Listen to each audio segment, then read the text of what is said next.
Fala pessoal, e aí, tudo bem? Tamo junto? Bem-vindos de volta no canal.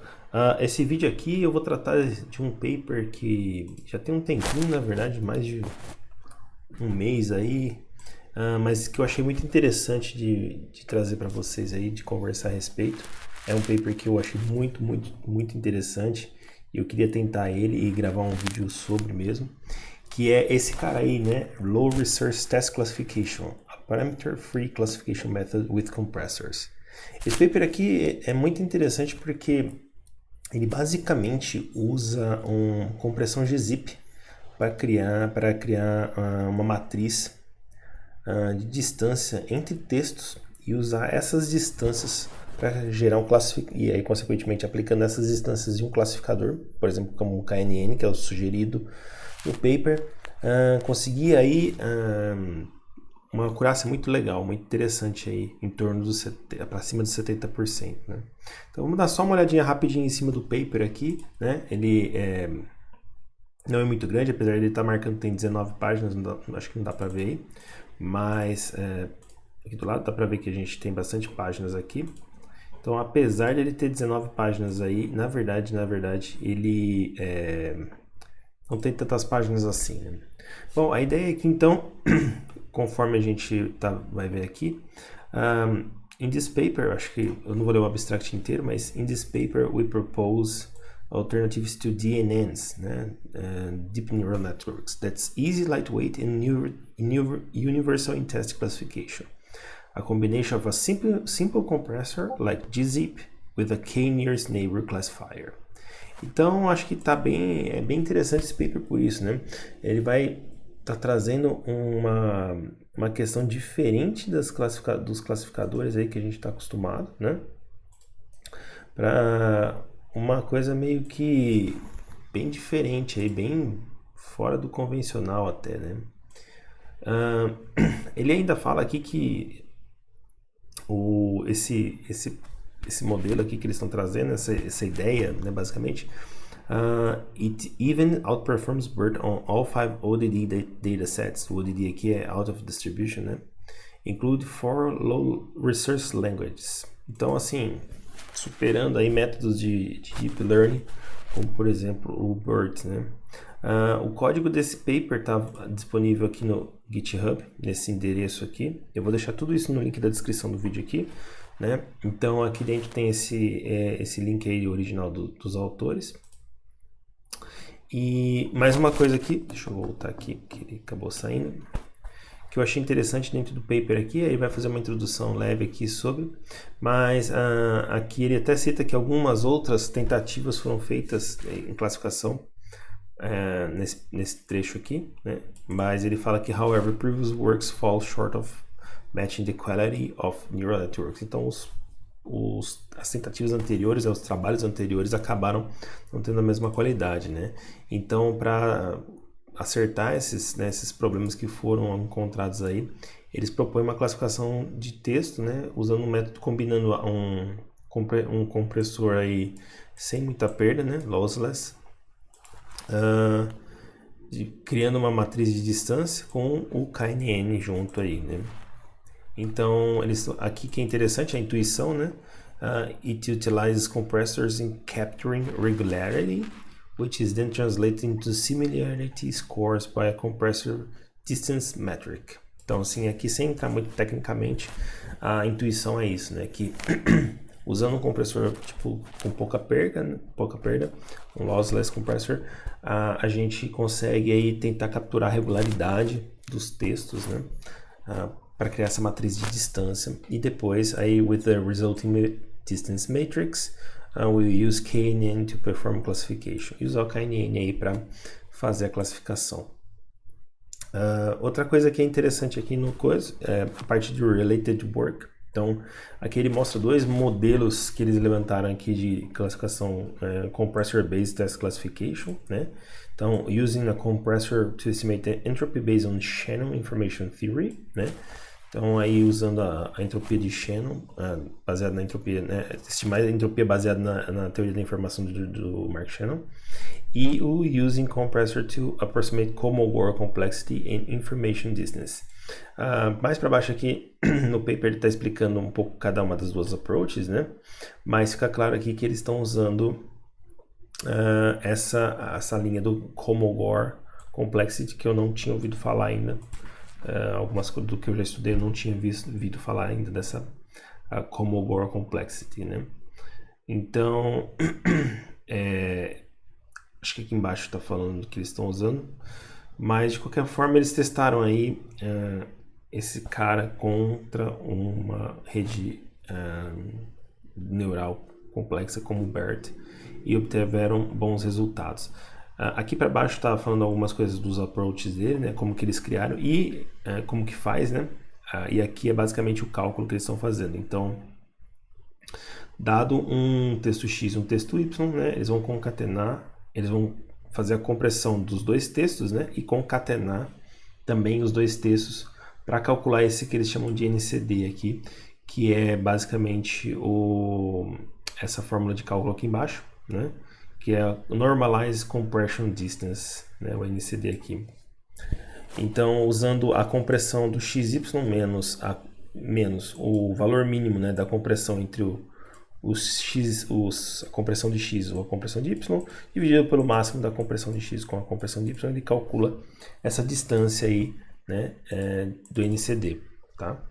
E aí ele vai usar esse NCD para fazer a classificação. Aqui ele tem um algoritmo pronto já, dentro do paper aqui, né? Eu fiz os testes, eu vou fazer na mão, eu fiz algumas coisas na mão, outras coisas eu usei do scikit-learn. Mas de qualquer forma, é interessante que, dado um conteúdo de texto e outro conteúdo, eu consigo calcular uma distância entre eles, né? Usando uma compressão gzip. E aí usar essa distância para passar para um classificador. E os resultados são realmente bem interessantes. Eu observei aqui, são bem legais. E aqui embaixo ele tem algumas informações do que eles testaram, né? Onde eles testaram, e aqui estão os modelos que eles testaram contra, né? Então, o TFDF com TFDF, DICT, enfim, vários caras aqui que eles testaram. TFDF mais LR, tá meio ruim de ler aqui. Word2Vec, né? Tô vendo um W2V aqui. Enfim, eles testaram com vários caras aí e aparentemente os resultados deles estão a acurácia aqui, acho que está toda a acurácia. Test accuracy compared with gzip. Red highlighting the ones outperformed by gzip. Então, os datasets aí, tem datasets que realmente ele não foi bom, mas tem alguns outros que ele foi bastante próximo aqui de métodos que a gente usa, métodos padrão, por exemplo, TFDF com LR aqui, enfim, outros mais aqui. Chegou próximo, né? O BERT está com 99% de acurácia, né? Mas chegaram bem próximos em alguns casos. Outros casos, como por exemplo esse aqui, foi bem abaixo, né? Esse também, esse aqui também, esse está bem próximo, esse aqui também relativamente próximo. Mas em outros modelos, alguns outros modelos, teve uma performance bem melhor aí, nesses datasets, é claro, né?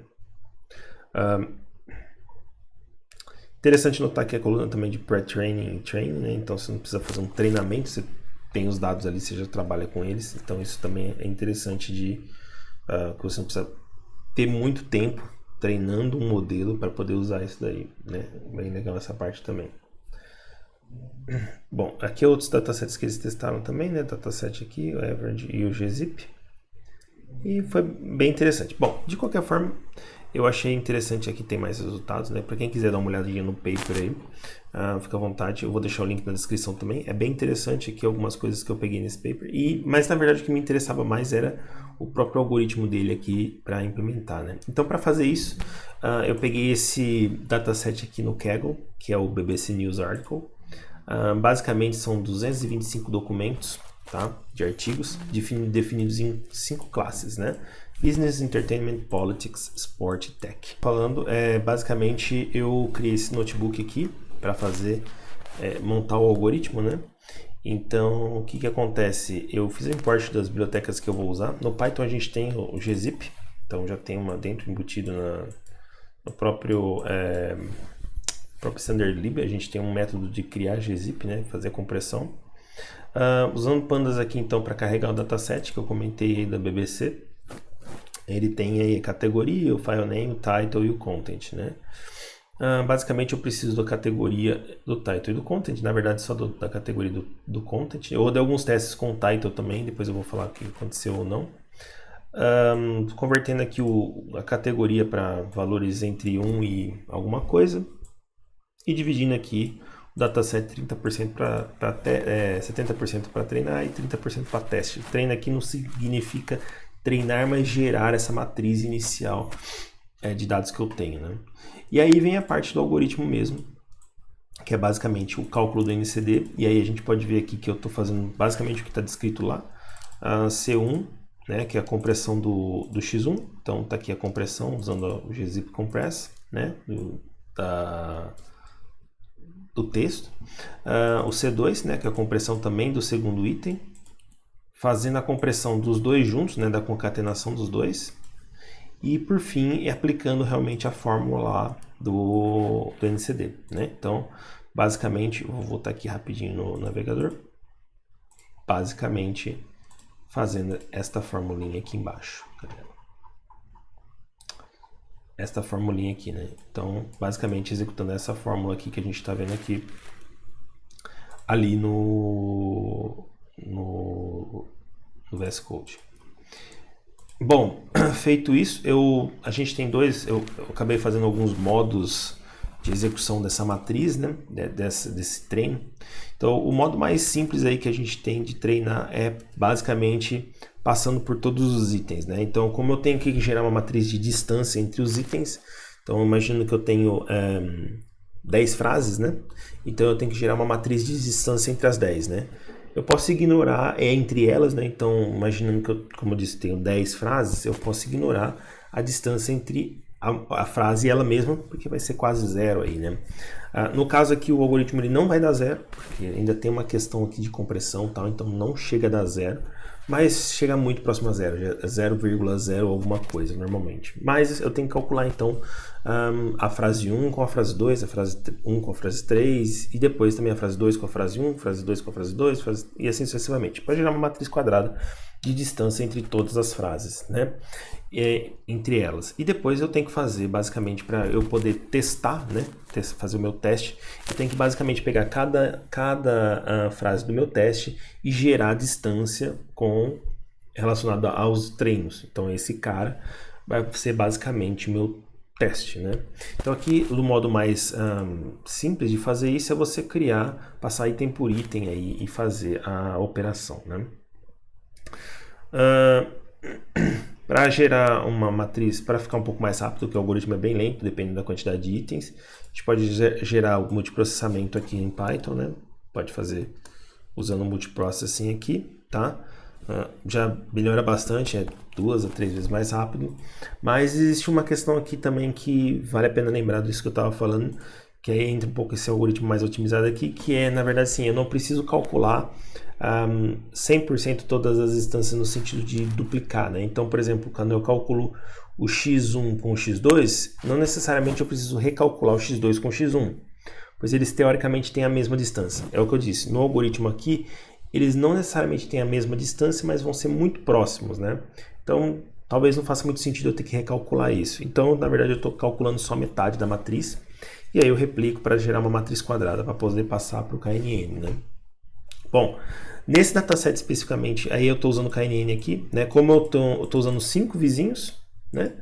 5 neighbors, e existe a métrica aqui pre-computed. Como toda a matriz de dados de distância já está computada pelo gzip, eu estou usando esse metric pre-computed porque já está computado. Caso contrário, o scikit-learn aqui, ele usa, acho que o Minkowski, a distância de Minkowski para fazer o cálculo, né?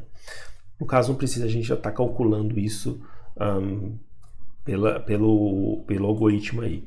E aí, nesse teste aqui, com esse dataset, né, usando as 2.225 linhas, dividindo em 70% e 30% de teste, aí o teste deu 92,81% aí de acurácia. Pensando que o tempo para calcular basicamente tudo isso aí deu 1 minuto, né? Basicamente esse 1 minuto aqui rodando o algoritmo, né?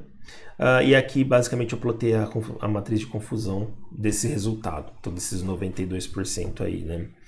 Então, é um algoritmo relativamente fácil. O mais complicado dele aqui, que eu não consegui, que não deu para otimizar muito, foi a compressão basicamente entre os dois itens, porque aqui realmente você tem que, para cada item você tem que fazer a compressão. No caso dos itens que são solitários, né, vamos dizer assim, cada uma das frases, eu ainda consigo ter um cache para não precisar fazer a compressão do item, enfim, converter ele e tudo mais. Mas é um resultado interessante para esse algoritmo, que é basicamente uma compressão de dados, né? Então, é legal. A intuição dele aqui é que basicamente é aquilo que eles disseram ali, né? Você consegue tirar regularidades do conteúdo. O que vale dizer aqui é que, por exemplo, se eu rodar esse algoritmo no title, a acurácia dele fica muito, muito, muito ruim. Na verdade, ficou em 30%, que é o inverso, na verdade, né? Então, basicamente, ele não conseguiu encontrar as regularidades, ou encontrou erroneamente as regularidades aí, né? Mas é interessante que ele ficou 30, 70, se você inverter daria um 70, mas o correto, né? Enfim, deu 30% com o title, porque o title é bem curtinho aqui.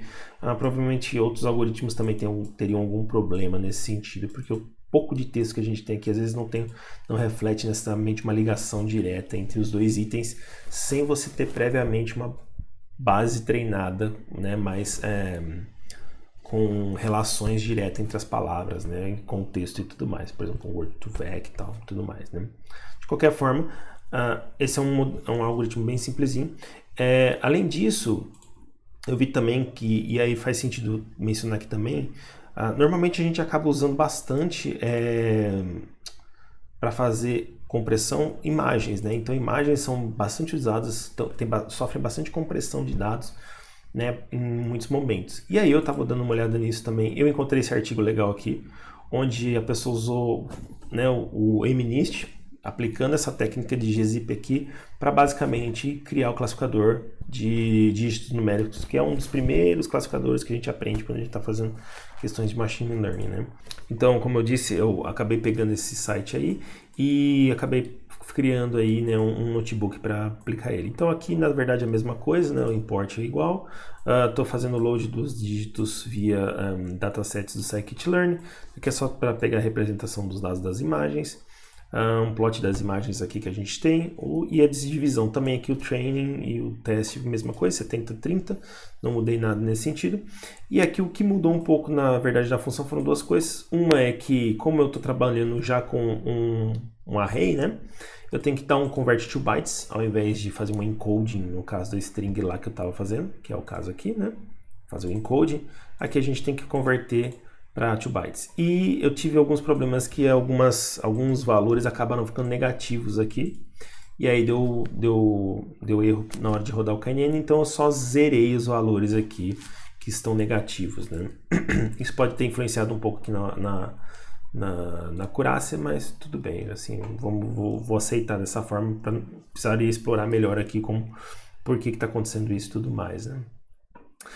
E aqui para gerar a matriz, né, quadrada aí de dados, a mesma coisa, continua, não mudei nada, não precisei alterar nada, usei o mesmo algoritmo que tinha pensado aqui para gerar o treino, né, o treino e o teste. E aí o KNN também é a mesma coisa, 5 per computed, e aqui está a matriz, ele deu aí 80% de acurácia, né, nesse dataset do MNIST do scikit-learn. Modelos de DeepP como na verdade um multilayer perceptron mesmo do scikit-learn, acho que consegue mais de 95%, então está bem abaixo aí do que um modelo de DeepP, mas é interessante porque na verdade ele é bem diferente o algoritmo, né? E aqui a matriz de confusão desses dados, como que ficou, né? Então a maior parte do acerto aí, os 80%, e alguns dados espalhados aí, alguns com 5 e tal e tudo mais, né? Nada muito discrepante assim, os maiores foram esses caras aqui, né? Tá? Mas a ideia basicamente foi trazer aí esse artigo, né? Trazer a explicação aí desse novo algoritmo, né? E uma implementação dele, eu vou depois disponibilizar também, essa implementação vai estar disponível também no meu GitHub. Eu vou colocar o link também na descrição desse vídeo. E acho que é isso. Bom, se você gostou do vídeo, não esquece de dar o seu joinha, curte para fortalecer aí, assina o canal e bate o sininho aí, clica no sininho aí para receber as próximas notificações de vídeos. Valeu, obrigado e tchau!